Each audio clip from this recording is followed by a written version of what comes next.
Pak Santuy. Oke, kita mulai aja. Iya. Selamat malam semuanya, selamat sama Sabar. Malam ini kita bakal ngabis bareng fisika. Tenang aja, materi malam ini nggak bakal yang sepaneng-sepaneng. Kita santai aja, materi pertama kita itu tentang pembesaran satu dan vektor gitu. Nah, sebelum kita lanjut ke materi, karena ini kelas pertama kami berdua nih, aku dan Pak Winan, kayaknya lebih enaknya kenalan dulu nih. Aku Raul Ambia, bisa panggil aku Raul aja. Aku di sini dari Dokter Fisika. Mungkin Pak Winan bisa ganti kenalan, Kak. Iya, nama saya Winan. Ini saya baru gabung di Bis Bareng, ya bareng sama juga ya, sama Iya, Rahul juga ya. Jadi kita ini kayak pertemuan perdana ya buat kita ya. iya perdana banget. Ya, jadi ya kita sih pengennya sharing-sharing di sini. eh, Materi yang untuk pertama ini mungkin nggak seberat tadi Rahul udah bilang ya, nggak seberat yang lain-lain mungkin. Tapi ini cukup krusial sebenarnya buat eh, pembelajaran fisika ke depannya karena banyak kepake. Iya Karena benar fisika banget. itu kan mau gimana pun hakikatnya pasti pengukuran ya. Nah, pengukuran itu kan nggak lepas dari besaran satuan, ada juga vektor gitu. Benar banget. Iya, jadi meskipun ini lumayan gak terlalu menguras energi untuk dipelajari, tapi ini sangat krusial banget ya Pak ya. Jadi Betul. hati-hati gitu. Nah, gak usah lama-lama lagi, mending kita langsung aja mulai materi ini. Nah, besaran satu dan vektor. Kita bakal belajar apa sih di besaran? Nah, besaran itu dibagi menjadi dua ya guys. Ada besaran pokok dan turunan. Besaran pokok itu besaran yang satunya itu telah didefinisikan terlebih dahulu di internasional. Nah, ini besaran-besaran pokoknya nih ada 7, yaitu panjang, simbolnya L kecil, massa, satunya M kecil, waktu T kecil, suhu T besar, kuat arus listrik I besar, intensitas cahaya I besar, ada V-nya di sini, bedanya itu sama kuat arus listrik, dan jumlah zat, lambangnya M kecil gitu. Kita udah familiar kali ya sama besaran pokok ini, jadi lanjut aja. Nah, selanjutnya ada besaran turunan nih guys. Besaran turunan itu besaran yang diturunkan dari besaran-besaran pokok. Bisa pakai pengukuran, pakai alat, dan bisa menggunakan rumus gitu. Nah, ini contoh-contohnya besaran turunan. Besaran turunan itu ada banyak banget.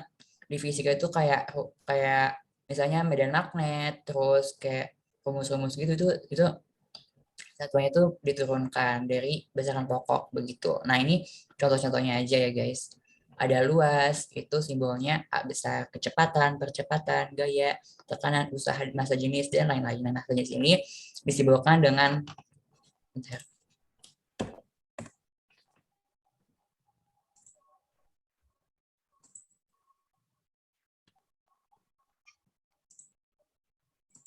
massa jenis ini disimbolkan pakai bahasa Yunani, yaitu rho gini. Oke, mungkin kalian juga udah familiar ini ya sama besaran turunan-turunan ini. Selanjutnya, kita bakal bahas satuan nih. Satuan itu dibagi menjadi dua juga, ada satuan pokok dan satuan dari turunan. Nah, satuan itu dalam fisika itu menggunakan satuan internasional atau metrik gitu. Nah, satuan besaran pokok. Yang tadi dari besaran pokok itu ada 7 kan. Nah, panjang satuannya itu meter atau disimbolin tuh M kecil. Massa kilogram pakai kg. Waktu second S, suhu Kelvin K besar, dan lain-lain nih. Karena bisa baca sendiri gitu. Nah, ini yang tadi aku bilang nih, satuan besaran turunan itu diturunkan bisa pakai pengukuran atau pakai rumus gitu. Contohnya ini luas, luas kan P kali L kan. Nah, satuan dari panjang kan meter, lebar juga meter. Jadi M kali M, M kuadrat. Maka satuan dari luas itu M kuadrat. Nah, ini juga sama. Kecepatan kan S per T. Nah, S itu M dibagi sama second S. Jadinya M per S gitu. Nah, untuk gaya, satuan dasar itu kilogram meter S pangkat min 2. Tapi bisa juga Newton, karena pennemunya itu Isaac Newton. Jadi bisa kilogram MS pangkat min 2 atau Newton. Atau disimbolkan dengan N besar. Tekanan juga nih, bisa satunya itu kilogram per per M per S kuadrat, per MS kuadrat, atau Pascal. Ini penemunya Blaise Pascal gitu. Usaha juga atau energi. Bisa satunya itu kilogram meter kuadrat per second kuadrat atau joule. Penemunya joule. Nah, sejenis kilogram per meter kubik ya. Karena pasti udah pada tahu. Nah, kita lanjut nih ke dimensi. Dimensi juga dibagi dua, dimensi dari besaran pokok dan dimensi dari besaran turunan. Dimensi itu menunjukkan bagaimana besaran itu tersusun dari besaran-besaran pokok gitu. Nah, panjang itu dimensi itu L length gitu, L besar. Dimensi biasanya disimbolkan kayak pakai kurung siku gini. Terus harusnya kapital gitu. Harus huruf kapital begitu. Nah, selanjutnya ada masa M besar atau mass. Terus waktu time T besar. Nah, untuk suhu tadi kan simbolnya kan T besar, tapi untuk suhu dimensinya itu theta. Dibacanya theta gitu. Ini simbolnya theta dibacanya. Nah, selanjutnya ada kuat arus listrik. Simbolnya I besar, intensitas cahaya J besar, dan jumlah zat N besar. Begitu. Begitu ya. Oke. Lanjut. Dimensi dari besaran turunan. Jadi kan ini kan satuannya luas itu M kuadrat. Nah, karena M itu tadi L besar, maka L kuadrat jadinya. L besar kuadrat begitu. Terus ini juga kecepatan. Kayak ikutin rumus aja sih guys. Jadi apa satuannya apa diganti gitu sama dimensinya. Dimensi dari satuan itu. M itu kan panjang berarti L gitu. S second berarti waktu, berarti simbol apa dimensinya T gitu. Nah, sampai di sini ada yang mau ditanyain atau ada yang belum jelas atau kecepatan?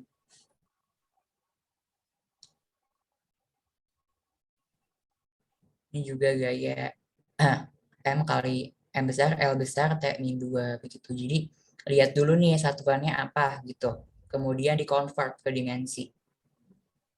Dimensi bisa dilihat dari besaran pokok gitu. Cinta kenapa nih Cinta raise hand? Itu maaf mau izin tanya, yang percepatan itu tadi Kak, nah itu kan per ya, itu yang di dimensinya nggak ada per. Oh iya, ini aku salah typo, harusnya nggak ada pernya. Ini kan udah pangkat min 2. Jadinya harusnya M kali S pangkat min 2. Oh gitu, makasih Iya. Kak. Ini percepatan harusnya M per S kuadrat kan.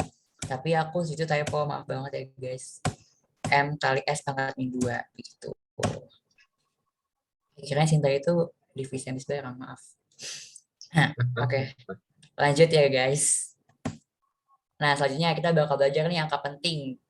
Pokoknya angka penting itu penting banget untuk ngerjain soal yang angkanya itu jelek banget kayak koma-komaan gitu. Biasanya dibuletin di pilihan ganda gitu.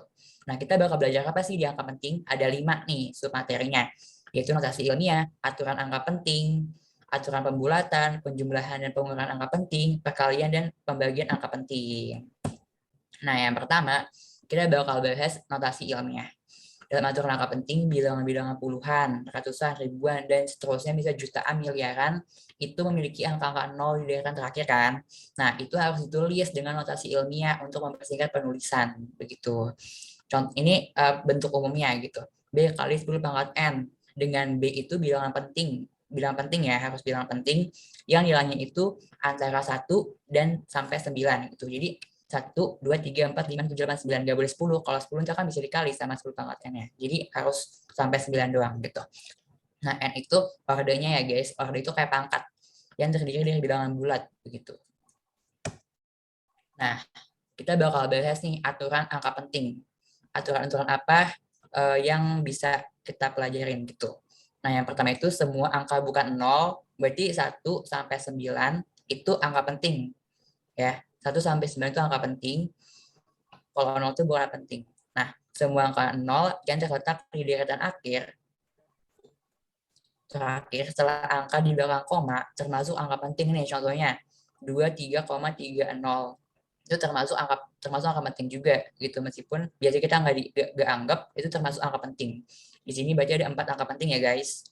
Nah terus yang kedua, contoh yang kedua itu ada 41,620, 6,20 itu ada 5 angka penting gitu. Nah selanjutnya angka 0 yang terletak di angka bukan 0 setelah koma, ya setelah koma termasuk angka penting. Contohnya nih, 105 itu 3 angka penting. Nah, 24,103 5 angka penting. Jadi nolnya termasuk angka penting gitu. Nah, yang terakhir nih, angka-angka 0 yang digunakan hanya untuk desimal ya, hanya untuk penggunaan desimal itu bukan angka penting. Atau terletak di depan angka bukan 0 setelah tanda koma. Ini contohnya kayak gini. 0,0005 itu satu angka penting doang ya, atau misalnya 0,000 sampai seterusnya sampai 1 gitu, angka terakhir 1 itu dihitungin cuma satu angka penting gitu. Nah, contoh yang kedua juga nih 0,0010 itu dua angka penting karena 0 yang terakhir itu termasuk angka penting juga begitu, sesuai yang aturan poin kedua nih, termasuk angka penting gitu guys. Ada yang mau tanya nggak nih sebelum lanjut?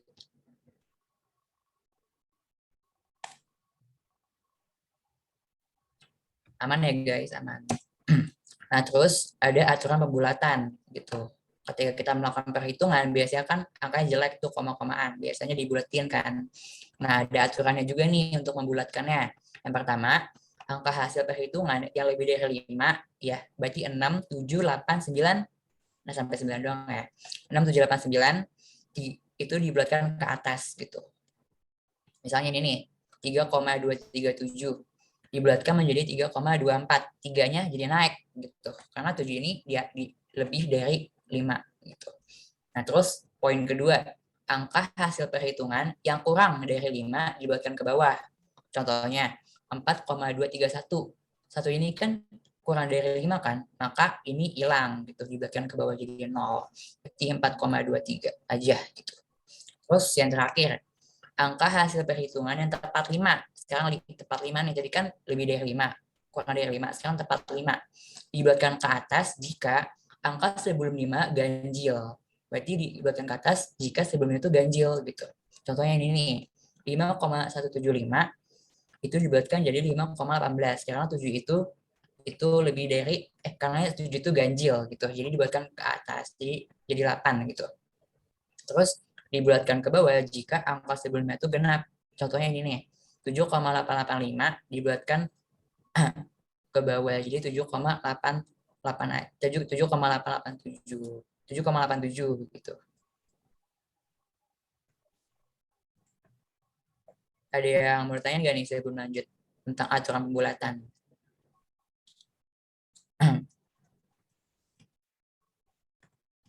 Aman ya? Oke lanjut. Nah selanjutnya ada penjumlahan dan pengurangan angka penting. Sekarang operasi-operasinya ini kan aturannya. Sekarang operasinya. Pada penjumlahan dan pengurangan, hasilnya hanya menggunakan satu angka taksiran doang di belakang koma gitu. Misalnya ini nih, 12,2 ditambah sama 17,23 hasilnya kan 29,43. Kita bulatkan dulu nih 29,43-nya itu. Jadinya 29,4 itu. Jadi cuman hanya satu taksiran doang, angka taksiran di belakang koma. Kalau untuk penjumlahan dan pengurangan. Nah, sekarang perkalian dan pembagian angka penting. Pada perkalian dan pembagian angka penting, itu hasilnya mengikuti angka penting paling terkecil. Gitu. Misalnya ini nih, 12,2 kali 2,1. Yang terkecil mana? 2,1 ya. Ya, 2,1 ya, angka penting yang paling terkecil berarti ikutin si 2,1. Ada 2 angka pentingnya. Nah, ketika dioperasiin dikali hasilnya 25,62, kita bulatkan dulu, jadinya 25,6. Setelah dibulatkan, itu jadinya 26. Begitu, sampai pokoknya 2 angka pentingnya. Nah, kemudian 3,14 kali 2,1 kali 5,2, hasilnya ini nih, 72,006648. Dibulatkan dulu jadi 72,0065, dibulatkan lagi jadi 72,06, dibulatkan lagi jadi 72,01. 1 jadi 72,0, jadinya 72 hasil akhirnya begitu. Ada yang mau ditanyain nggak nih sebelum lanjut? Aman ya? Nah, sekarang ada pengukuran nih. Pengukuran kita bakal bahas 2 aja, karena yang paling sering keluar di soal-soal UTBK atau UN gitu ya, itu jangka sorong dan micrometer sekrup. Nah, untuk jangka sorong, itu kita harus bisa bacanya dulu nih. Jangka sorong itu ada 2 skala. Yang pertama itu skala utama, yang satunya itu udah sentimeter, dan skala nonius yang satunya itu milimeter, begitu. Nah, menentukan skala utama dulu nih, gimana caranya ya? Nah, caranya itu lihat nih di skala nonius, sebelum angka 0 itu angka berapa, begitu. Nah, di sini kita tahu angkanya itu 15, 16, 17, 18. Berarti ini 18 cm gitu. Di sini dia tuh udah satunya itu udah 18 mm, udah milimeter di skala, skala utamanya. Jadinya di sini tertulis 18 mm. Tapi sebenarnya skala utama itu satunya sentimeter begitu. Terus untuk menentukan skala nonius itu melihat garis yang berhimpit dengan skala utama gitu. Jadi kalian cari nih mana garis yang benar-benar juga yang lurus gitu sama skala utama di skala noniusnya. Di sini terlihat 7 ya. Berarti dikali 0,01 cm karena jangka sorong mempunyai ketelitian sebesar 0,01 cm. Oleh karena itu dikali 0,01 cm ya skala noniusnya. Nah, kemudian untuk hasil akhir ya tinggal dijumlah aja skala utama dan skala nonius begitu. Ada yang belum ngerti atau kurang jelas?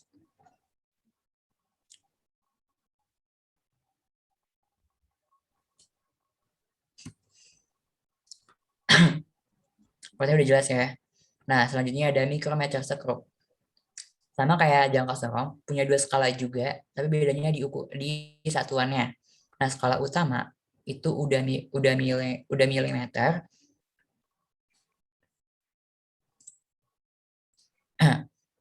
Dan untuk ketelitiannya itu micrometer sekrup mencapai 0,01 mm. Tadi kan kalau jangka sorong cm kan. Sekarang kalau micrometer sekrup itu 0,01 mm. Maka dari itu skala nonius yang didapat itu harus dikali dengan 0,01 mm.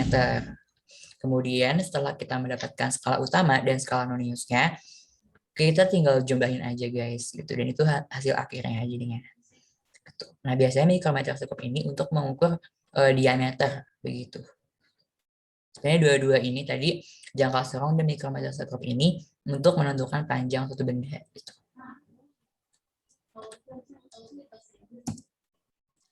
Dan kemudian nah, selanjutnya ada vektor yang bakal dijelaskan oleh Pak Finan. Oke. Ini slide-nya nyambung dari sini aja ya? Iya. Oke. Ini untuk vektor, ini kita bisa lihat ada pokok bahasannya ada 5. Yang pertama pastinya pengenalan vektor dulu, karena tak kenal maka tak sayang. Terus kita lihat mencari resultan vektor itu dengan 2 metode, yaitu metode grafis dan metode analitis. Kemudian yang terakhir adalah perkalian dot product dan perkalian cross dua vektor. Itu. Lanjut. Nah, ini kalau vektor itu kan digambarkannya dengan panah ya. Panah itu ada bagian pangkal, ada bagian ujung. Ujung itu menandakan arah vektornya. Ini soal saya jelas kan ya? Jelas, Pak. Oke. Nah, ini kalau ada vektor A, kemudian kita punya vektor min A, itu artinya adalah arahnya berkebalikan. Besarnya sama, vektor itu besarnya selalu positif. Walaupun tulisannya min A, min B, min F1, min F2, min X, min Z. Tanda minus itu hanya menyatakan arahnya aja. Jadi dia berkebalikan persis dengan si vektor yang positif. Nah, makanya di gambar yang bawah ini yang ada tanda vektor B dan minus B. Ini maksudnya adalah antara vektor B dan vektor kebalikannya itu selalu membentuk sudut 120 derajat. berkebalikan 180 derajat, itu maksudnya. Ini nanti kelihatannya kalau pas di bagian pengurangan dua vektor itu kelihatan manfaatnya apa. Lanjut slide berikutnya. Nah ini, untuk penjumlahan dua vektor atau pengurangan dua vektor, ini ada istilah sudut apit. Sudut apit itu sudut lancip sebenarnya, sudut terkecil yang dibentuk antara dua vektor. Besar itu antara 0 sampai 120 derajat. Jadi kalau nanti kan dia pasti bentuk sudut tuh, yang namanya sudut apit ya sudut terkecilnya. Dia jaraknya kan bisa, radiusnya itu bisa 360 derajat. Nah ini yang selisihnya mana yang terkecil. Itulah yang namanya sudut apit. Lanjut. Nah, dengan metode grafis, kita tahu ada dua cara. Cara yang pertama adalah metode segitiga atau metode poligon. Itu yang kiri ya. Kalau kita lihat ini ada dua vektor, F1 dan vektor F2. Ciri khas metode poligon itu adalah itu titik ujung vektor yang pertama itu dipertemukan dengan titik pangkal vektor yang kedua. Jadi ujung ketemu pangkal. Nah, resultannya itu adalah tarik garis dari pangkal vektor pertama ke ujung vektor yang kedua. Itu vektor resultannya. Ya, kemudian cara yang kedua namanya metode jajaran genjang. Jadi ciri utamanya adalah pangkalnya itu ketemu, berhimpit istilahnya. Jadi pangkal antara vektor F1 dan F2 itu berhimpit. Kemudian dari masing-masing vektor itu kita buat istilah kayak bayangannya atau proyeksinya gitu. Yang dibentuk, yang diwakili oleh garis putus-putus ini. Nah, itu kita lihat kan ini membentuk jajaran genjang ya. Walaupun nanti pada prakteknya sih tergantung, kalau vektor tegak ya bentuknya bukan jajaran genjang lagi. Nah, tapi pada kebanyakan kasus kan dia bentuknya seperti ini. Vektor resultannya itu sama, ditarik dari titik pangkalnya menuju ke titik pertemuan antara titik-titik putus yang proyeksi itu tadi. Ini hasilnya sama dengan metode poligon. Nah, sekarang kalau menentukan besar dan arah, biasanya vektor itu kan ngomongin besar dan arah ya. Pertama pasti besarnya berapa, kemudian arahnya kemana gitu. Nah, kalau pakai metode grafis ini adalah senjata kita ada dua. Pertama penggaris, kedua ini busur, namanya siapa tuh? Busur derajat. Nah, jadi kita harus bikin skala nih. Skala misalnya 1 cm mewakili 10 km jarak misalnya. Nah, atau mewakili berapa lah, 20 km segala macam. Nah, itu nanti resultannya itu juga diukur dengan mistar itu. Panjangnya berapa, kemudian kita konversi ke skala tadi, ya itulah vektor resultannya. Arahnya juga sama, ukur dengan busur derajat. Jadi nanti hasilnya vektor resultan ini adalah arahnya berapa derajat dari vektor F1 misalnya. Gitu. Jadi ya kayaknya kalau tujuan praktis sih kurang oke lah ya, kurang praktis mungkin lah. Jadi kita bisa coba metode berikutnya yang namanya metode analitis. Ya, ini ada 3. Yang pertama kita tahu ada rumus kosinus, kemudian ada cara vektor komponen, dan yang terakhir ada vektor satuan. Rumus kosinus ini minjem dari matematika ya. Jadi kalau nggak salah dia masuk ke matematika kelas 10 semester 2 ya, kalau nggak salah ya. Semester 1, semester 2 ya. Nah, sementara kan vektor ini kalau di fisika selalu masuk bab awal. Bab 1 kalau nggak salah. Coba lihat vektor, slide berikutnya tentang kosinus. Nah, ini konsep matematika murni kayak begini. Kalau ada segitiga ABC, ini kita mencari sisi ya, dalam konteks mencari sisi. Panjang sisi maksudnya. Kita lihat di sini, sisi A kecil ya, A kuadrat, itu adalah sisi B dikuadratkan ditambah sisi C dikuadratkan dikurangi 2 dikali panjang sisi B dikali panjang sisi C dikali cos sudut A. Perhatikan bahwa untuk menggambar segitiga itu jangan salah ya penempatan sisi-sisinya. Jadi penamaan sudut itu nggak bisa sembarangan, sisi juga begitu. Kalau ada A, B, C, maka sisi A yang dilambangkan dengan A kecil itu pasti ada di hadapan sudut A. Jadi supaya nggak salah nih dalam mengambil rumus. Begitu juga dengan sisi B ada di hadapan sudut B, sisi C ada di hadapan sudut C.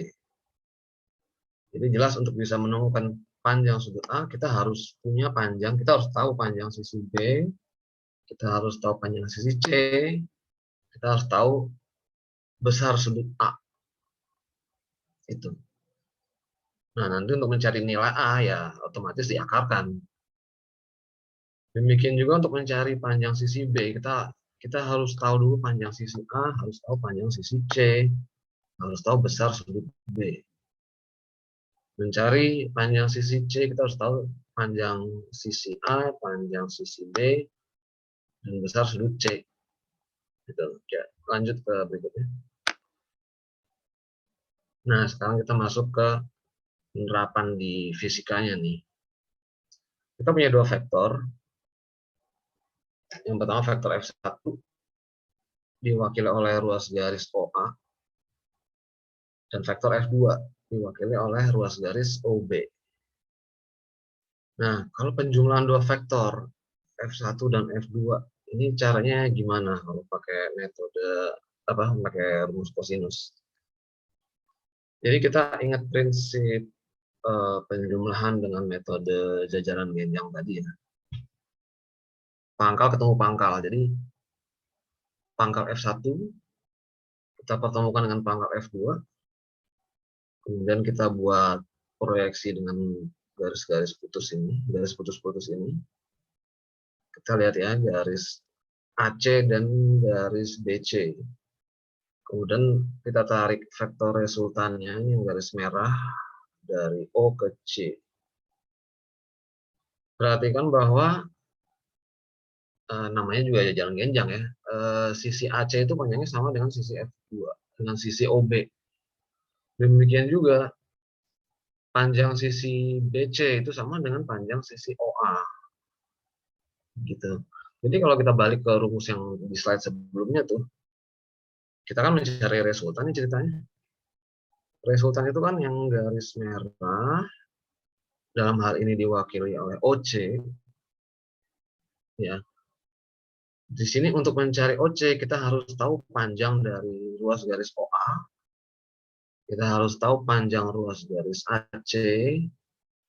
Dan kita harus tahu kita harus tahu besar sudut A. Karena sudut A ini kan di hadapannya sisi resultan, vektor resultan tadi ya.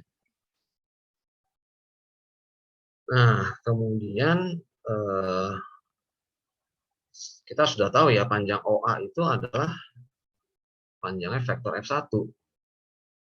Demikian juga dengan panjangnya AC. AC itu adalah cloningannya F2. Dia panjangnya persis dengan vektor F2. Sekarang besar sudut A adalah, nah ini kalau kita lihat vektor F1 dan F2 antara OA dan OB itu membentuk sudut theta. Ada di gambar ya sudut theta nih. Kemudian garis OA ini, ruas garis ini kita buat garis imajiner. Kita perpanjang aja, perpanjang garis lurus. Nah, jadi dari antara CA dan si garis perpanjangan tadi yang putus-putus itu membentuk sudut yang besarnya theta juga karena dia kemiringannya kan sama dengan si F2 tadi, dengan si OB. Otomatis sudut OAC besarnya adalah 180 derajat dikurangi theta. Pasti tahu ya 180 derajat itu karena ini kan garis lurus nih. Dari O ke A ke garis putus-putus ini 180 derajat. Oke. Sampai sini jelas ya. Nah, kalau kita kembalikan ke rumus, maka si cos A ini kita substitusikan nilainya. Jadi cos 180 derajat minus theta. Nah, disinilah kita perlu mengetahui yang namanya sudut berelasi dalam trigonometri. Nah, ini kalau sudut berelasi, ini cos 180 derajat dikurangi theta, itu ada di kuadran 2. Nilai cos di kuadran 2 itu negatif. Nah, cos 180 derajat min theta adalah min cos theta, itu ekuivalennya. Jadi kalau misalnya theta itu 30 derajat misalnya, maka cos 180 dikurangi 30 adalah min cos 30. Gitu. Kalau theta-nya 60 ya cos 180 derajat min 60 derajat sama dengan min cos 60 derajat. Aturannya begitu. Nah, makanya kita dapat di sini R kuadrat adalah F1 kuadrat plus F2 kuadrat min 2F1 F2 min cos theta. Kenapa min cos theta itu tadi? Karena letaknya dia di kuadran 2. Nah, kemudian lambangnya minus itu dimajukan ke depan. Jadi plus. Ingat, jadi rumusnya berubah tanda nih.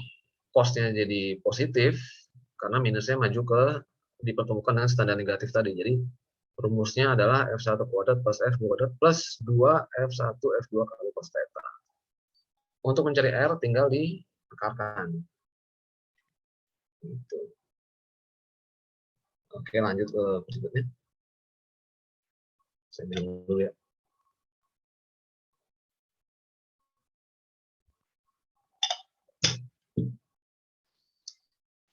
Oh ya, ini tadi yang saya sempat singgung sedikit. Ini masalah perbedaan tanda aja, karena mungkin awal-awal agak bingung ya, katanya rumus kosinus. Rumus kosinus kan ini apa namanya, lambangnya negatif, b kuadrat plus c kuadrat min 2bc cos theta. Kenapa kalau di fisika penjumlahan dua vektor kok lambangnya jadi plus? Ya jawabannya itu tadi sih yang di slide sebelumnya, karena si cos theta itu dia letaknya pasti di kuadran 2. Kenapa? Karena itu adalah pelurus sudutnya. Ya, kalau di segitiga ini kan kelihatan nih, sudut A itu besarnya theta. Padahal kalau di penjumlahan vektor, garis BA ini, kalau kita perpanjang itu kan 180 derajat ya. Nah, artinya kalau dia pelurusnya ya berarti jadi cos 180 derajat min theta. Nah, kemudian minnya itu tadi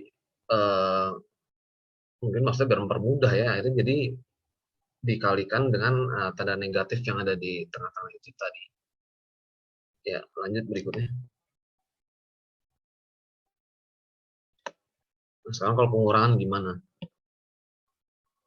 Pengurangan, ini sengaja gambarnya begini supaya jelas bahwa yang namanya vektor min F2 itu sebenarnya adalah kebalikan dari vektor F2. Jadi kalau vektor F2 itu yang digambarkan dengan garis putus-putus, maka vektor min F2 ya berkebalikan arah 180 derajat dengan si vektor F2 itu. Jadi kenapa sekarang rumusnya begini?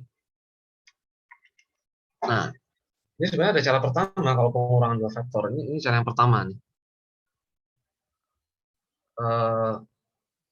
F1 min F2 itu kan pada dasarnya adalah F1 ditambah vektor min F2. Nah, kalau kita lihat ke rumus yang penjumlahan dua vektor tadi yang sebelumnya kita bahas, vektor F1 plus F2 itu kan langsung menggunakan sudut apitnya. Menggunakan sudut apit, kalau misalnya sudut apitnya theta, ya ditambah cos theta, gitu. Maka, ini kan sudut apit antara F1 dan min F2 adalah 180 derajat min alfa. Ya kan ya? Jadi ya langsung aja masukkan ke rumus yang tadi, cos-nya adalah cos 180 derajat min alfa. Ini cara yang pertama. Cara yang kedua, bisa slide berikutnya.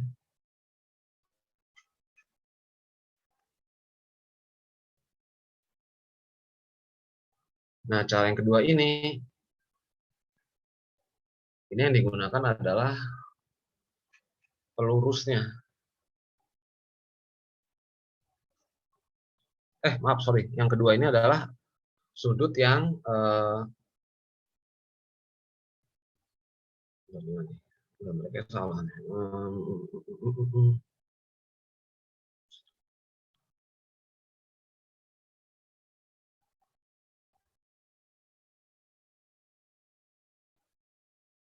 Oh, ya. Jadi kalau vektor F1 dan F2 itu kita tahu membentuk sudut theta. Nah, jadi ini kita nggak usah pakai pelurus nih. Langsung aja pakai berapa sudut apit yang diketahui antara F1 dan F2. Nah, kemudian dia lambangnya tetap pakai minus. Jangan ketukar dengan yang tadi. Jadi ini sebenarnya dua-duanya menghasilkan cara yang sama. Nah, kalau kayak gini nih berarti dia memakai rumus kosinus seperti yang di rumus asal matematika. Jadi kita nggak pakai sudut lurusnya. Oke. Mungkin biar jelasnya langsung ke contoh soal. Nih. Diketahui dua buah vektor gaya F1 dan F2 dengan besar vektor F1 dan F2 masing-masing 6 Newton dan 8 Newton. Sudut apit kedua vektor adalah 60 derajat, hitung besar vektor resultan F1 min F2. Oke. Berikutnya.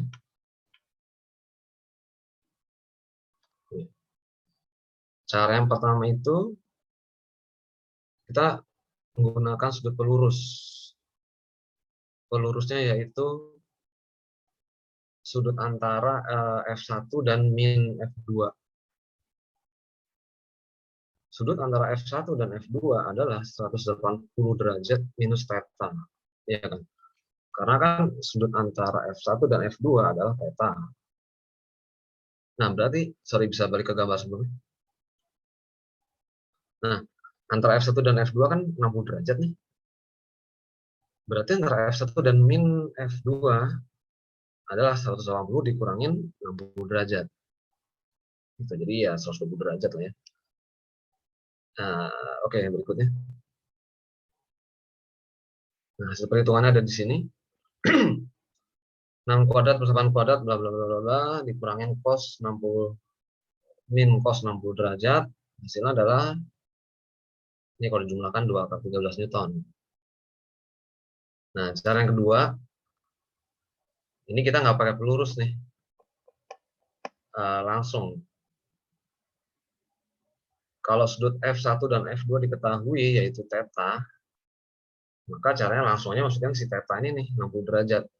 Tapi lambangnya adalah minus 6 kuadrat plus 8 kuadrat minus 2 kali 6 kali 8. Kalau cara pertama kan 6 kuadrat plus 8 kuadrat plus.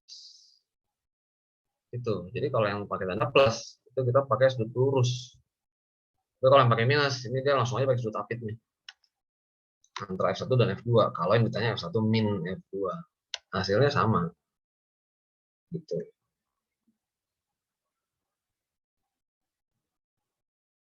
Oke, boleh lanjut. Itu tadi untuk menentukan besar resultan. Ya, kita udah tahu ya kalau ngomongin vektor itu selain besar ada arah. Nah, arahnya ini adalah kalau tadi besarnya kita pakai rumus kosinus, arahnya ini kita pakai rumus sinus. Nah, ini matematika lagi nih. Nah, sebenarnya agak aneh ya karena materi trigonometri itu nggak diajarin di awal-awal di matematika. Padahal dia tuh dasar buat fisika. Kayak yang paling dasar lah kayak nisbah trigonometri, perbandingan trigonometri ya. Sinus, kosinus, tangen, kemudian nilai-nilai sinus, kosinus, tangen di masing-masing kuadran. dan sudut berelasi. Sebenarnya 3 materi itu yang penting untuk diketahui sebelum masuk ke vektor. Gitu. Kalau masalah identitas trigonometri itu sih untuk vektor belum terlalu kepake ya. Itu makanya di matematika pun itu dipisahkan kalau nggak salah. Balik ke sini untuk mengetahui arah vektor, mengetahui arah resultan. Resultan ini membentuk sudut alfa. Kita cari acuan ya. Acuannya biasanya sih vektor F1. Walaupun nggak harus begitu juga sebenarnya. Tapi dalam contoh ini kita pakai acuan vektor F1. Nah, jadi dengan kata lain, si vektor resultan ini membentuk sudut berapa derajat sih terhadap vektor F1. Caranya adalah dengan rumus sinus. Di gambar ini kelihatan ya, jadi si vektor resultan ini membentuk sudut alfa, katakanlah. Membentuk sudut alfa terhadap vektor F1. Jadi, rumusnya adalah untuk sinus itu adalah panjang sisi AC dibagi dengan sinus alfa sama dengan panjang sisi OC atau resultan dibagi dengan sinus sudutnya. Sinus sudut yang berhadapan dengan dia itu. Sudut yang berhadapan dengan si resultan kan sudut A ya. Nah, itu kita tahu besarnya 180 derajat minus theta. Nah, kalau sisi AC itu sudut yang berhadapan dia adalah sudut yang kita cari. Sudut O itu ya, sinusnya yang kita cari. Maka ya rumusnya jadilah begini, sinus alfa sama dengan panjang AC dikali sinus 180 derajat min theta per R. 180 derajat min theta itu kuadran 2. Berarti nilai sinusnya positif. Gitu. Nanti dapat berapa derajat, hasilnya pakai ini ya, arcus sinus untuk mencari nilai berapa derajat. Misalnya nih, sin alfa sama dengan setengah. Berarti alfa berapa? Nah, itu nyanyi pakai arcus. Dapat 30 derajat. Jadi kalau begitu berarti theta arah vektor resultan adalah 30 derajat dari arah vektor F1. Gitu. Lanjut.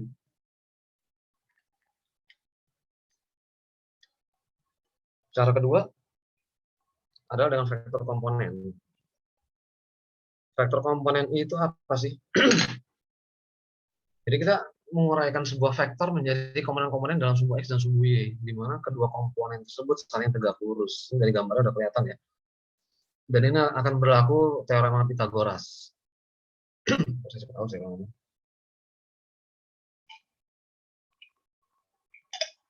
Oke. Kita tahu di sini sebelah kiri ada vektor F.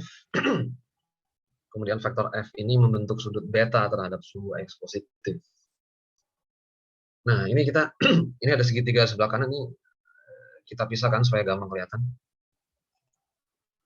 Dia punya komponen yang sejajar sumbu X positif, itu kita sebut aja Fx ya. Sedangkan yang sejajar sumbu Y positif itu komponennya Fy namanya. Dari segitiga ini kelihatan. Kalau kita ditanya, cos beta tuh apa bagi apa sih? Cos beta itu kan sisi dekat dibagi sisi miring, dibagi hipotenusa. Sisi dekatnya adalah Fx dibagi F.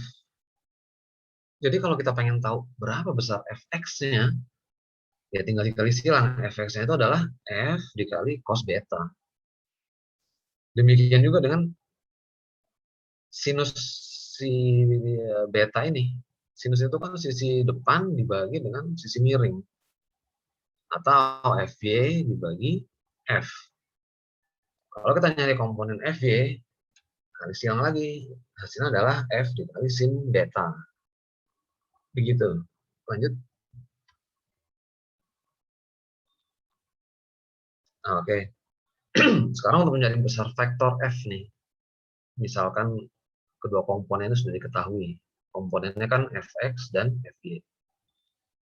Sekarang besar vektor f. Berlaku teorema Pythagoras. Fx kuadrat, akar dari fx kuadrat plus fy kuadrat. Itulah besar vektor f-nya. Berikutnya.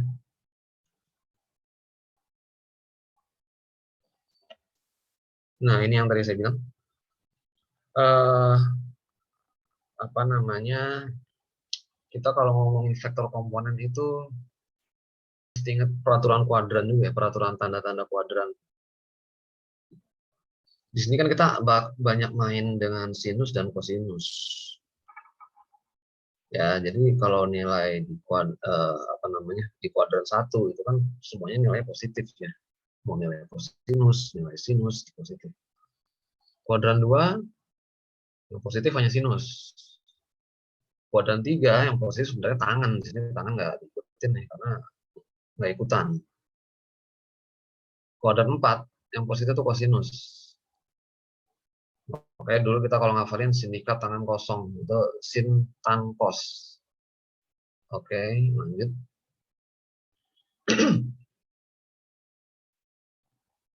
Oke, ini langsung ke contoh soal ya.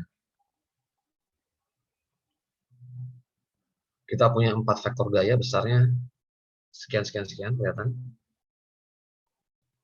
Nah, sekarang dari 4 vektor gaya itu resultannya berapa? Nah, ini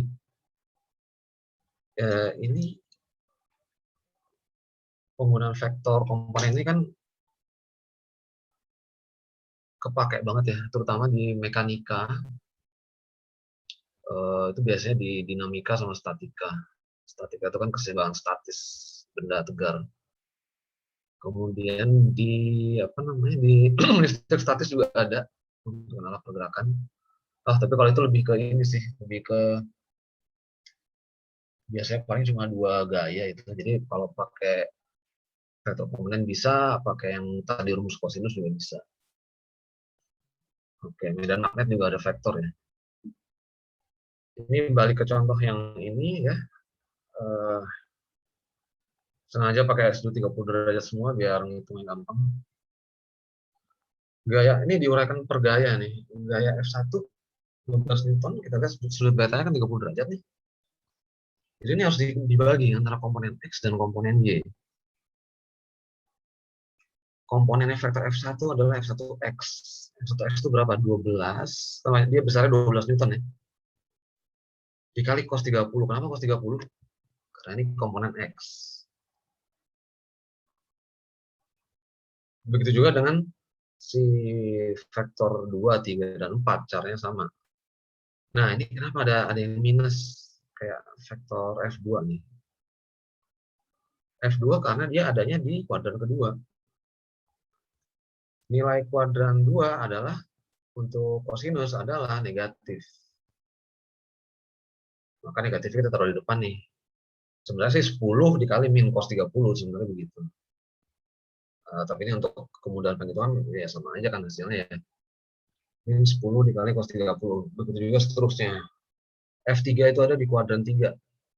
Kuadran 3 itu baik kosinus maupun sinus nilainya negatif. Kemudian F4 kosinus bernilai positif. 4 dikali cos 30 derajat. Nah, di paling bawah nih kita jumlahkan semua nih. Komponen dari F1X, F2X, F3X, F4X. Kalau ada 5 vektor ya jumlahkan 5 vektor, ada 10 vektor jumlahkan 10 vektor. Hasilnya ada nih aljabar biasa ya. 6 akar 3 min 5 akar 3 min 4 akar 3 plus 2 akar 3. Hasilnya min akar 3. Ini penjumlahan biasa. Kemudian yang komponen Y ini sama juga. Kita lihat kalau di vektor F1 untuk menjadi komponennya kita gunakan fungsi sinus. Trigonometri yang sinus. Jadi 12 dikali sin 30. Yang F2 nilainya adalah positif karena dia sinus di kuadran 2 itu positif. F3 negatif, udah tahu kenapa ya. F4 juga negatif. Kalau ditotalin di bawahnya 6 tambah 3 tambah min 4 tambah min 2 hasilnya adalah 3. Jadi kita dapat, ini sebenarnya udah resultan nih, tapi masih dalam sumbu X dan sumbu Y. Resultan di sumbu X adalah min 3, min akar 3. Resultan di sumbu Y adalah 3. Untuk menghitung resultan yang totalnya, ada di slide berikutnya. Nah, ini. Kita lihat yang di kotak kuning, langkah ketiga. Ini langsung nih, teorema Pythagoras, akar dari resultan X kuadrat ditambah kuadrat dari resultan yang X ditambah kuadrat dari resultan Y. Akar 3 kuadrat adalah 3, akar 3 kuadrat adalah 3, 3 kuadrat adalah 9, 3 tambah 9 12, akarnya adalah 2 akar 3 Newton. Jadi itu vektor resultannya, vektor tunggal yang besarnya 2 akar 3 Newton.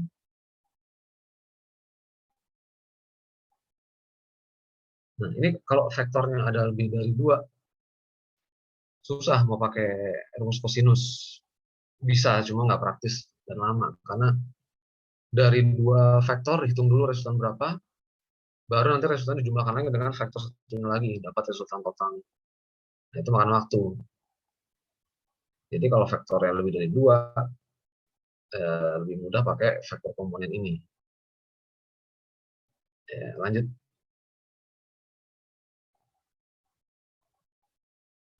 Oke, itu besarnya tadi sudah, sekarang ada arah. Nah, menentukan arah ini baru deh kita kita main tangan nih. Tadi untuk menentukan komponen di X dan komponen di Y, itu kan kita cuma main sinus, main kosinus. Tangannya nggak diajak. Tangan tuh berguna untuk menentukan arah. Arah itu maksudnya mana? Arah itu maksudnya arah terhadap sumbu X positif. Kita tahu bahwa rumus tangan adalah Fy per Fx. Artinya sisi depan dibagi sisi dekat. Sisi miring nggak ikutan ya. Sisi. Nah, ini ada tabel kuadran. Ini untuk menentukan letaknya si vektor resultan ini di kuadran keberapa sih? Kalau dia di kuadran 3 misalnya. Kalau misalnya dia nilai Fx itu negatif, nilai Fy juga negatif, berarti dia di kuadran 3. Gitu. Kalau dia Fx positif, Fy negatif, berarti di kuadran 4. Gitu. Contohnya ada di slide berikutnya. Bukan contoh sih, ya gambaran lah. Lanjut. Ini caranya kayak begini nih, tangannya untuk contoh yang tadi ya, yang mana tadi? Yang contoh sebelumnya itu yang ada 4 vektor gaya. Fy per F, bisa balik ke 2 slide berikutnya nggak? 2 slide sebelumnya. Nah, Fy per Fx. Fy-nya itu 3, Fx-nya min akar 3. Jadi 3 per min akar 3. Oke, kembali ke yang tadi. 3 per min akar 3. Ini kan berarti Fy-nya positif nih. Fy-nya positif, Fx-nya negatif. Artinya dia di kuadran 2. Gitu. Jadi jangan cuma ngeliat nilai tangannya, ini tangannya berapa sama dengan negatif. Oh, tangan negatif itu kan di kuadran 2, padahal kuadran 4 juga tangan itu negatif. Jadi kita harus melihat per komponennya, Fy-nya positif atau negatif, Fx-nya positif atau negatif. Itu kelihatan arahnya, kuadrannya. Nah, dari sini kita tahu bahwa inverse dari tangan min sepertiga akar 3 adalah 30 derajat.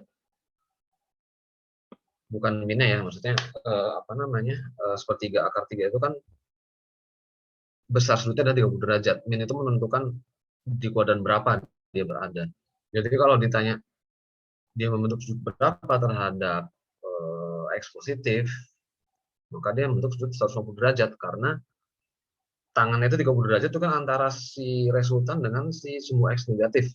Maka kalau dari resultan ke sumbu X positif, adalah 90 derajat tentu saja, ditambah sisanya ini, sisa di kuadran 2 itu kan sudah ada 30 derajat, sisanya adalah 60 derajat supaya jadi siku-siku. Jadi total 190 derajat terhadap suhu X positif. Oke. Ya, lanjut.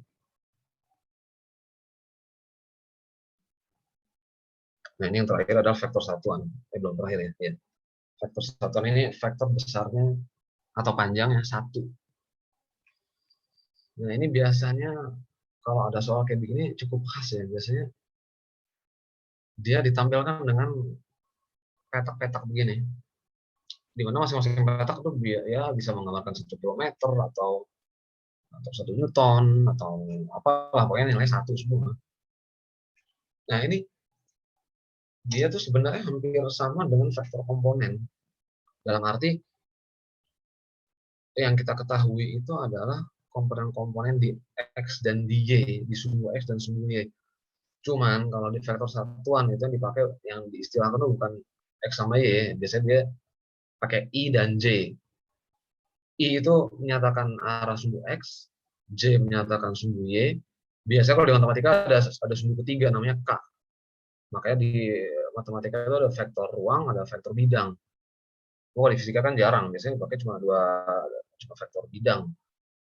Jadi hanya sumbu I dan sumbu J. Kita lihat kalau di vektor F1, ini dia arah mendatarnya adalah, hitung aja kotaknya itu dari titik pangkalnya, itu kan ke kiri 3 kotak tuh. Bisa ditunjuk pakai cursor ya. 1, 2, 3. Ya. Kemudian ke arah atasnya, dari bawah ke ujung vektor F1 itu ada berapa tuh? 1, 2, 3, 4, 5. Ya.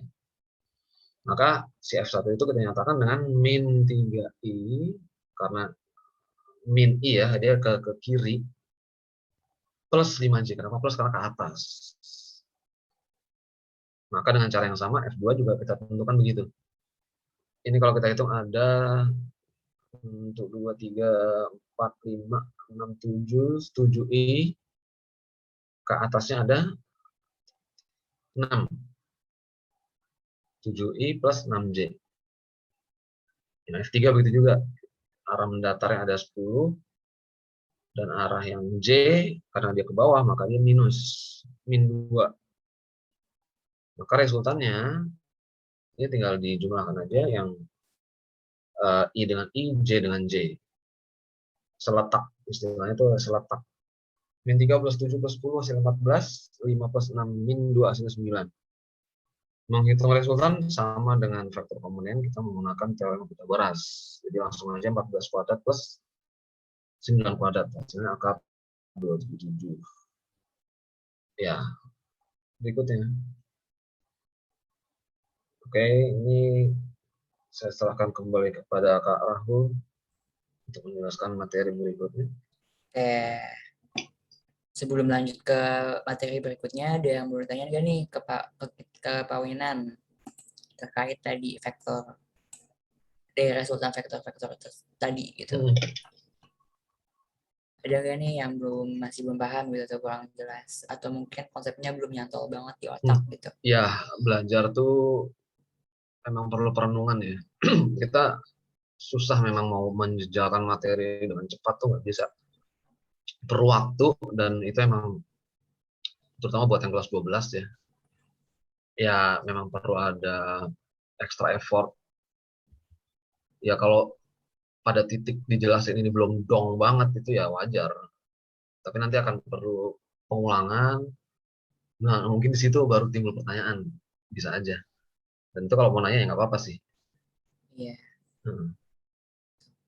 Ya berarti belum ada yang mau tanyain. Nah, kita lanjut aja nih perkalian cross product. Nah, perkalian cross product ini yang seperti tadi Pak Winan udah sempat mention tadi, kalau vektornya tuh ada 3, dimensi 3 gitu, kayak X, Y, Z, ada Z-nya. Nah, K ini menyimbolkan dari vektor di komponen Z begitu. Nah, perkalian cross product ini yaitu perkalian dua vektor, ya, dua vektor yang menghasilkan besaran vektor juga. Jadi ketika dikalikan dua vektor ini menghasilkan besaran vektor juga gitu. Nah, untuk menentukan tandanya, perkaliannya, hasilnya itu menggunakan ini kayak circle siklus gini. Jadi udah ada ketentuannya nih. Nah, ketika I kali J itu sama dengan K, agak hafalan dikit sih gitu. J kali K sama dengan I, K kali I sama dengan J. Nah, ini untuk yang searah dengan jarum jam. Tapi kalau untuk yang berlawanan dengan arah jarum jam itu misalnya J kali I. J kali I itu hasilnya min K. K kali J hasilnya min I. Itu ya sebaliknya gitu. Nah, untuk persamaan umumnya atau bentuk umumnya itu seperti ini. Vektor A dikali vektor B ini ada sebenarnya tanda silang ya karena cross gitu. Sama dengan panjang vektor A dikali panjang vektor B dikali sin theta. Untuk cross product itu sin theta karena sejajar gitu. Karena dikalikan dengan kayak sumbu sejajarnya sinus theta. Nah gitu. Ada masih belum ngerti nggak nih? Jadi kayak dan oh ya untuk cross product ini gak berlaku sifat komutatif ya. Jadi ketika A kali B ya A kali B gitu sesuai soalnya. Ketika B kali A ya B kali A. Jadinya kalau misalnya ditanya panjang cross product B kali A itu ininya juga berubah jadinya panjang vektor B dikali panjang vektor A dikali sin theta gitu. Lanjut ya. Nah, selanjutnya itu ada perkalian dot product nih. Dot product itu perkalian dua vektor yang menghasilkan besaran skalar. Tadi kan besaran vektor juga. Sekarang kalau dua vektor dikalikan itu menghasilkan besaran skalar. Gitu. Yang nilainya aja. Jadi dia tidak menghiraukan arahnya. Begitu. Nah, ini sifatnya ya. I kali I sama dengan J kali J sama dengan K kali K sama dengan 1. Kenapa? Karena sesuai bentuk umumnya itu cos theta. Karena ini dikali karena dua suci ini tegak lurus gitu. Jadinya dikalikan dengan cos 0. Maksudnya dikalikan dengan cos theta, cosinus menggunakan cosinus gitu. Jadinya sama dengan 1. Ketika I kali I dan J kali J dikalikan itu menghasilkan nilainya 1 begitu. Nah, kalau untuk I kali J dan I kali A, J kali K itu menghasilkan 0 gitu. Karena tegak lurus cos 90. Karena kan I kali J berarti kan X dan Y itu kan tegak lurus. Nah, sudut yang terbentuk itu kan 90 kan. Jadinya ketika vektor dikalikan yang sudutnya tegak lurus atau 90 derajat itu menghasilkan hasil yang 0. Ketika sejajar atau sudutnya 0 derajat itu menghasilkan 1. Nah, karena sifat-sifat ini maka berlaku sifat komutatif gitu. Jadinya A kali B sama dengan B kali A gitu. Jadi boleh dibolak-balik. Nah, ini A kali B. Jadi kalian ketika ingin mengoperasikan yaitu tinggal sesama X sama Y dan sesama Z aja gitu. Jadi vektor yang I sesama I gitu, vektor J sama J dan vektor K sama K gitu. Kemudian tinggal dijumlahkan aja begitu. Nah, sampai sini ada gak nih yang masih bingung atau sekelibet aja gitu masih kayak kok gitu sih Kak gitu kenapa? Mungkin masih ada yang bingung gitu mungkin boleh onik atau chat aja atau raise hand.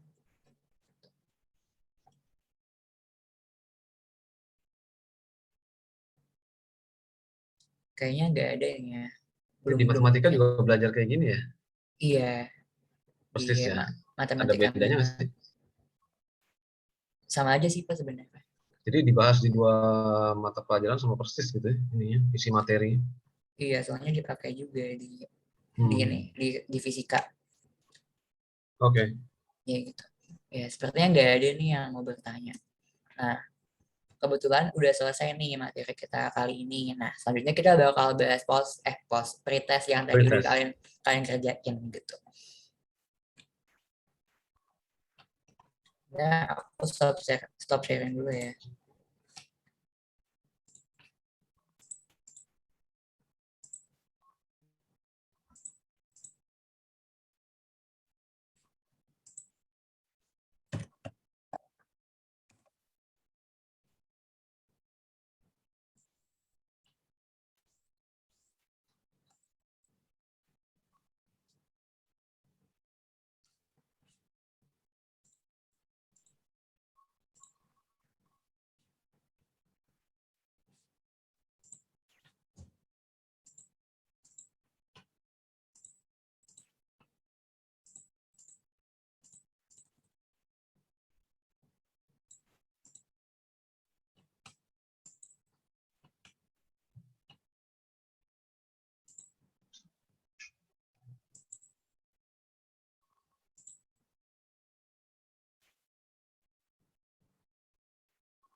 yang kerjanya dikit banget, gak apa-apa.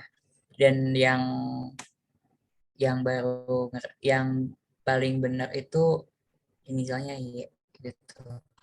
Mungkin Y boleh on mic. Sekarang kita bahas aja ya and assignment.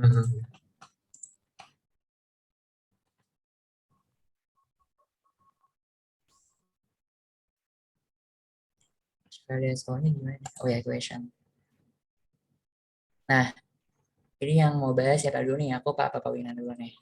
Yang nomor 1. Nomor 1 Karahul saja. Oke.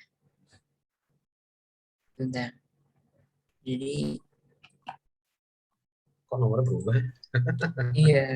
iya ngacak kok iya.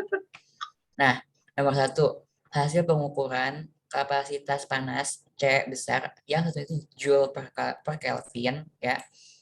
Suatu zat padat sebagai fungsi temperatur T besar dinyatakan oleh persamaan ini ya.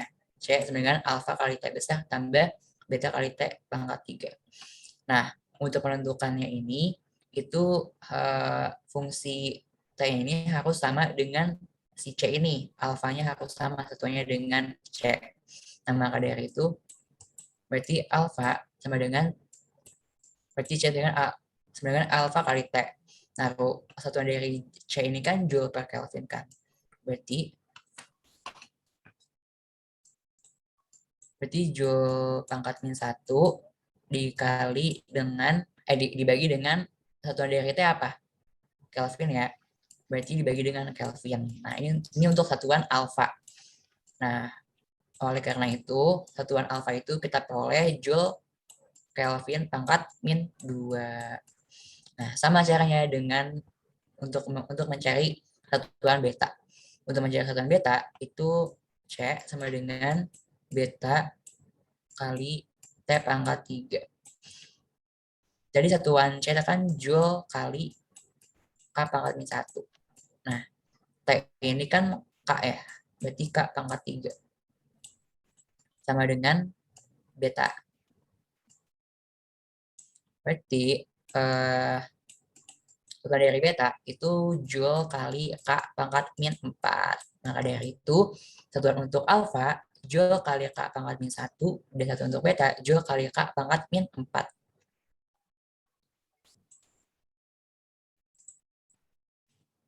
Jadi jawabannya yang ini ya, yang D. Nah, sampai sini ada nggak nih yang masih bingung atau mau ditanyain? Yang benar tuh. Iya banyak nih yang benar, ada 4 partisipan yang benar. Mungkin udah lumayan ini ya, lumayan paham. Nah, selanjutnya kita iya. Nah, berarti kita lanjut bentar. Kayaknya harus dihapus dulu. Delete mana sih delete? Nggak apa-apa biar penyanyi. Nah, selanjutnya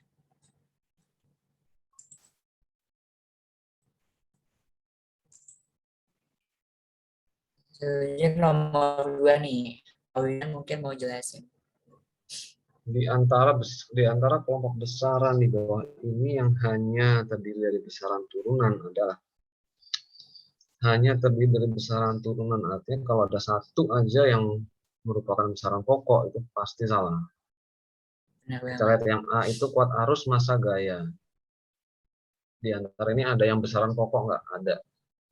Kuat arus sama massa itu besaran pokok. Berarti bukan. Yang B suhu massa volume massa itu besaran pokok, suhu besaran pokok, berarti bukan. C waktu itu besaran pokok. D usaha momentum percepatan. Nah, ini nggak ada yang besaran pokok nih. Jadi kemungkinan ini. Nah, yang E kita lihat juga ada suhu, ada jumlah zat.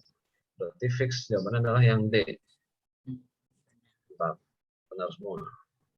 Jadi kalau misalnya pilihan ganda, kalian tinggal aja nih ada nggak nih yang kecuali gitu. Jadi langsung dieliminasi gitu biar cepat. Nah, untuk nomor 3 mungkin aku bakal jelasin ya. Nah, besaran yang dimensinya itu M kali L pangkat min 1 dan T pangkat min 2 adalah, kita coba atu-atu nih, yang A itu apa dimensinya gitu. Untuk gaya, itu kan M kali A ya. Maka M itu dimensinya apa? M ya, M besar.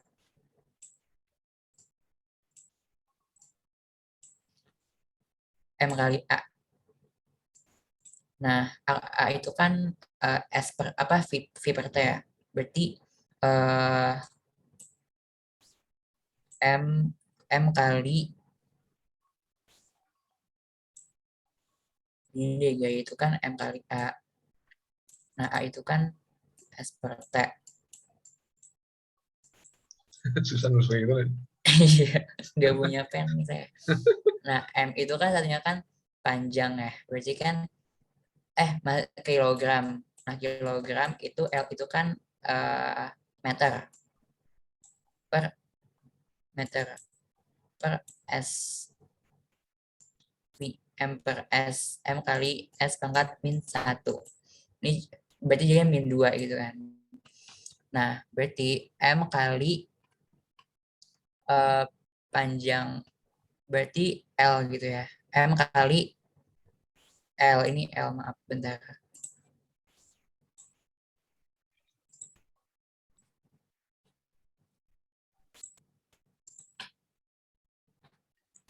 Berarti kan kilogram dimensinya apa? M ya, M besar. Terus eh,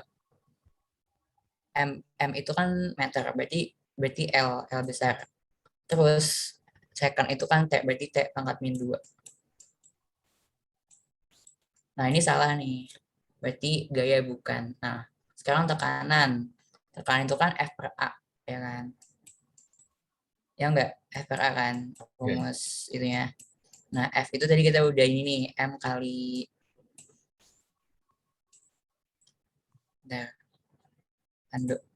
M besar, M besar, deh. Terus L besar,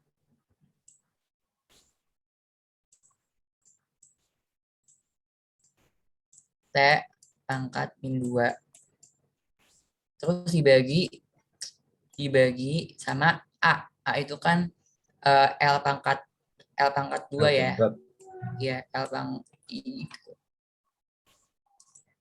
pangkat 2. Ya udah, ini kan ada L-nya pangkat 1 di sini. 1 kurang 2 min 1, berarti jawabannya tekanan. Gitu. Yang apa? Yang cocok sama pertanyaan itu tekanan. Gitu guys. Mungkin ada yang mau ditanyain gitu. Clear all drawings. Jelas ya? Oke, lanjut. Nomor 4. Kelompok besaran berikut yang merupakan besaran pokok adalah, ini kebalikan yang tadi nih. Jadi cari kalau ada besaran turunan tuh pasti salah. Yang A itu kecepatan itu kan bukan besaran pokok ya. Besaran pokok ada 7. Oke, kecepatan nggak termasuk, jadi bukan. Yang B itu ada intensitas cahaya, oke, itu berat ya. Berat itu bukan besaran pokok, berarti dia salah juga. Yang C ada jumlah zat, suhu, massa. Jumlah zat itu mol, suhu itu Kelvin, massa itu kilogram. Nah, ini yang C benar nih. Sepertinya. Coba percepatan itu bukan. Yang D itu bukan ya, pada percepatan. Yang E ada berat, bukan juga. Kalau massa iya, tapi berat bukan. Berarti jawabannya benar yang C. Jumlah zat, suhu, massa. Ini unattempted apa sih maksudnya? Apa? Unattempted itu apa sih maksudnya? Belum Ada pilihan. dikumpulin. Oh. Jadi dia nggak submit. Oke. Iya. Oke. Jadi jawabannya C, yang ya? C ya, guys. Nah, yang nomor 5. Hasil pengukuran panjang dan lebar sebidang tanah berbentuk persegi panjang adalah 15,35 meter ini panjangnya dan 12,5 meter ini lebarnya. Terus luas tanah menurut aturan angka penting adalah, ya udah jadi P kali L aja. Bentar. 15,35 dikali 12,5, berapa hasilnya? Coba dong kalau tahu. Hasilnya 19 191,875. Nah, kita bulatkan dulu nih. Sampai, oh iya, di sini yang paling kecil yang mana? Kita pakai yang ini ya, 12,5 karena ini paling kecil. Jadi harus tiga angka penting gitu. Maka kita bulatkan dulu nih hasilnya. Jadinya 191,8. Ini karena ganjil, jadi dinaikkan ke atas 88. Nah, 91, ini 8 lebih dari 6 jadinya 9. 9. Ini lebih dari 6 juga jadinya 192. Nah, ini hasil akhir ya. Itu 92. Jadinya jawabannya yang E. Gitu. Jelas ya? Oke. Lanjut. Bentar.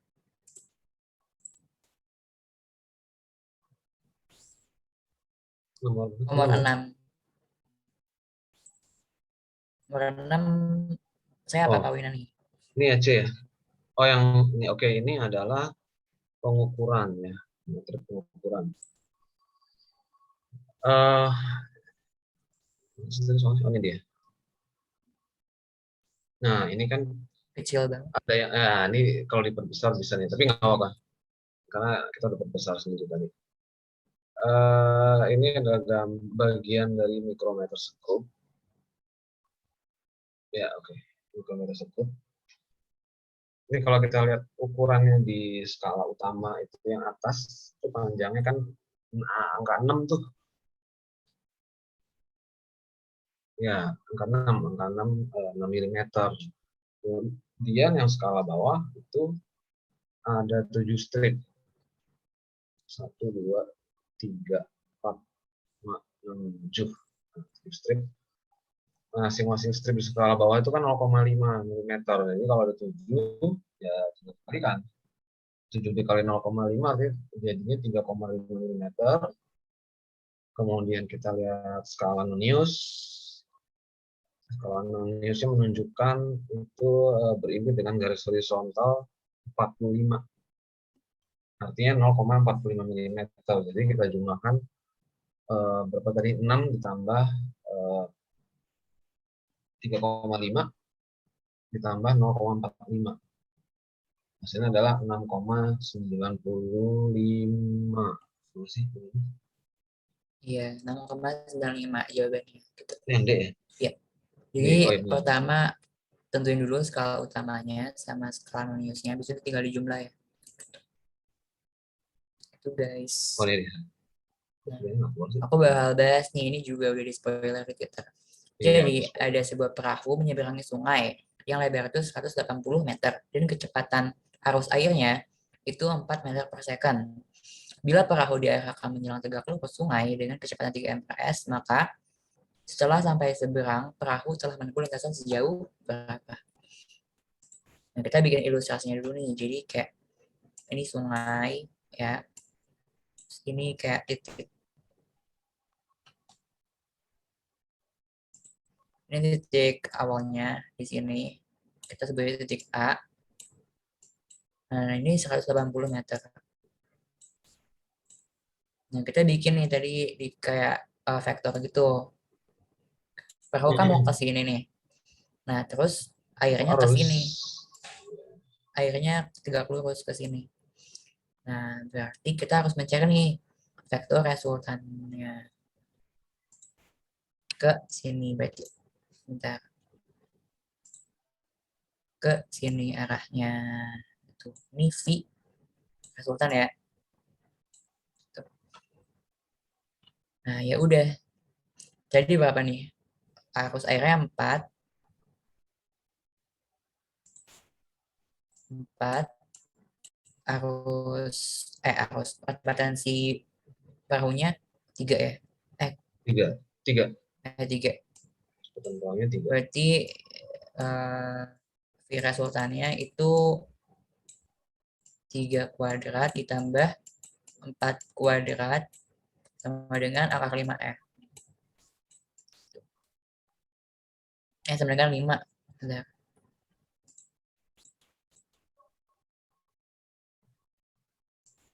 sama dengan 5 ampere S. Nah, karena waktunya itu sama, maka bisa pakai perbandingan.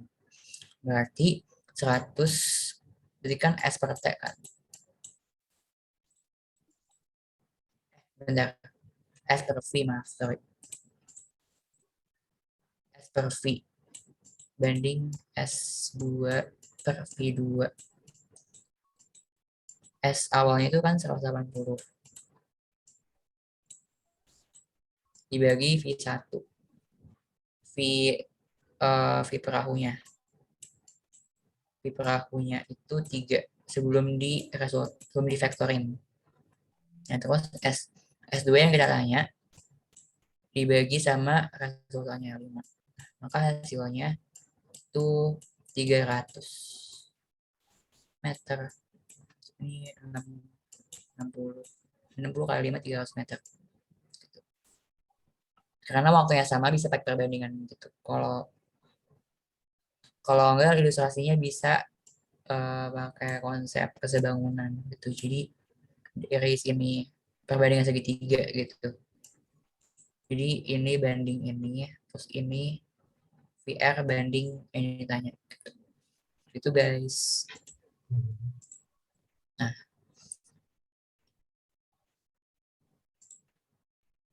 selanjutnya nomor 8.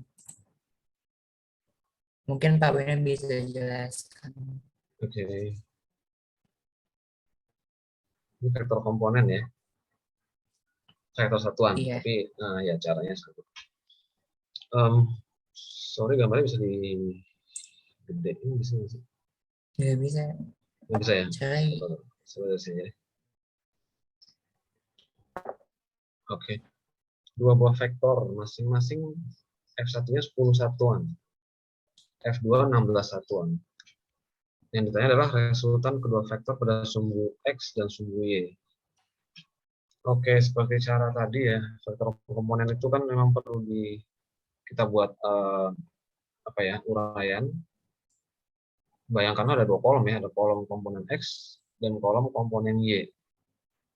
Untuk yang F1, dia itu kan memang sudah berimpit dengan sumbu X positif, artinya komponennya dia di sumbu X, komponen dia sumbu X adalah ya 10 satuan sebesar nilainya dia sendiri. Sedangkan nilainya dia di sumbu Y itu 0, karena nggak ada. Ya. Bisa aja kalau kita mau pakai sin ya, kalau misalnya cari komponen di sumbu Y itu kan F dikali sin theta, atau F dikali sin ini berapa nih? Sudut antara si vektor F1 dengan sumbu X positif adalah 0 derajat. Sin 0 derajat adalah 0. Maka dengan kata lain dia nggak punya komponen di sumbu Y, nggak ada komponen Y-nya 0. Oke, kemudian yang F2, vektor F2, komponennya dia di sumbu X adalah F2 dikali cos 60. Hati-hati karena dia di kuadran kedua nih. Nilai cos adalah negatif. Berarti F2 dikali min F2 dikali cos 60 derajat. Hasilnya adalah 8 akar 3. 16 dikali setengah akar 3. Komponen X ya. Komponen X itu dikali cos 60 derajat. 16 dikali setengah 8 karena dia di kuadran 2 area min 8. Jadi kalau kita jumlahkan antara yang si X tadi kan F1-nya kan 10, F2-nya min 8, berarti di sumbu X adalah resultan kedua, 2 satuan. Nah, dilihat di pilihannya nih, kalau nggak A, B ini. Sekarang F2 di komponen Y-nya adalah F2 dikali sin 60 derajat adalah 16 dikali setengah akar 3. Berarti 8 akar 3. F1 nggak punya komponen Y, berarti nilai di komponen Y hanya F2-nya saja. Berarti 8 akar 3 ya. Hasilnya adalah yang B, 2 satuan dan 8 akar 3 satuan.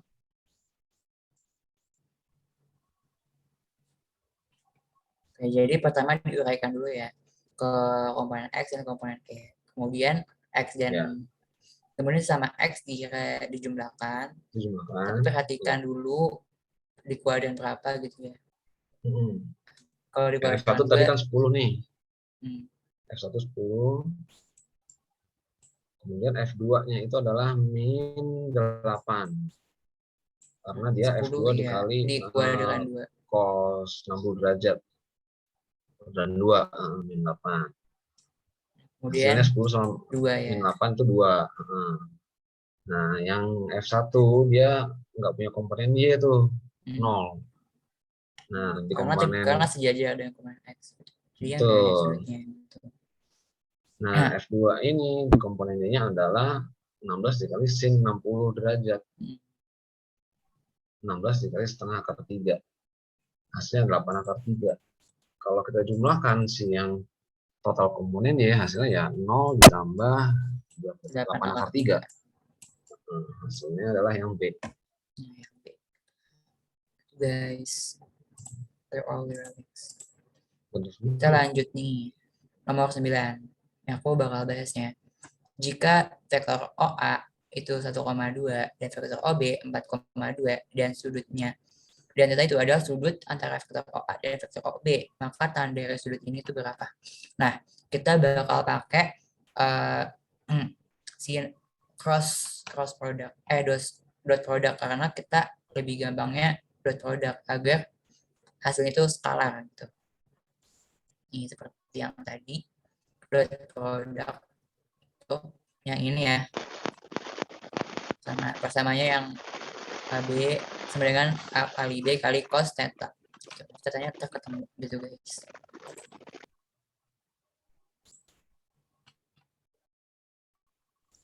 Untuk OA kita bisa ubah ini jadinya untuk X kita misalkan dengan I, untuk Y kita misalkan dengan J. Maka ini jadinya I plus 2J dan OB-nya 4I plus 2J. Nah, ya udah jadinya A kali B A kali B bentar.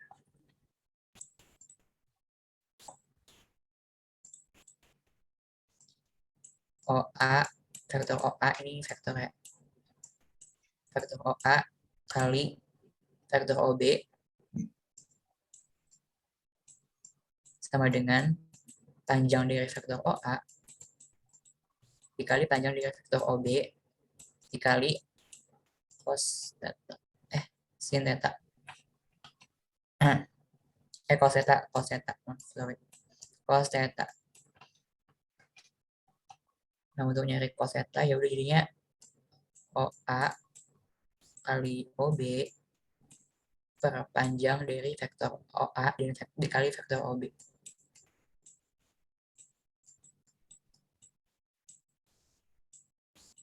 Ini cos theta. Nah, OA kali OB itu tadi kita tahu bahwa perkalian antara dot ini menghasilkan besaran skalar. Jadi kita tinggal mengalikan sama I dan sama J. I kali 1 kali 4, 4. Ditambah 2 kali 2, 4. Nah, untuk mencari panjangnya, jadi kita udah tahu pakai resultan ya, jadi Pitagoras aja. Ini 1 kuadrat tambah 4 kuadrat akar 5 dikali sama dari ini nih panjang vektor OB. Berarti 4 kuadrat 16 tambah 4 kuadrat tambah 4 jadinya 20. Bentar deh.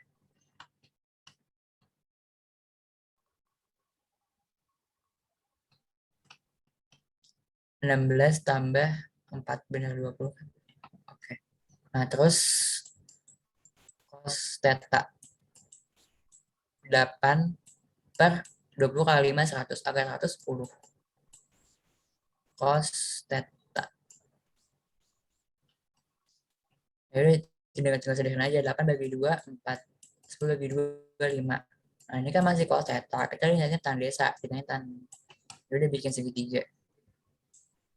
Kosami 4/5. Sampingnya 4. Miringnya 5. Berarti 3 ini pasti. Triple Pythagoras ya. Langsung di 3, 4, 5 gitu. Ya udah, tan theta, tan desa. Tan desa berarti depan per samping 3/4. Ini jawabannya yang B. Itu guys, sesimpel itu. Mungkin ada yang mau ditanyain atau aman aja? Aman ya berarti. Nah selanjutnya nih, yang Terakhir terakhir. ya. Ya, mungkin Pak Wina bisa Satuan menjelaskan. berikut merupakan satuan besaran pokok. Oke, besaran pokok semua ada 3 nih. Untuk yang A ada Kelvin, ada Celsius, dua-duanya suhu. Padahal suhu itu besarannya satuannya adalah Kelvin, berarti bukan A. Yang B meter sekon kandela. Nah ini bisa nih kemungkinan kalau nggak ada yang lain mungkin. Kandela Kelvin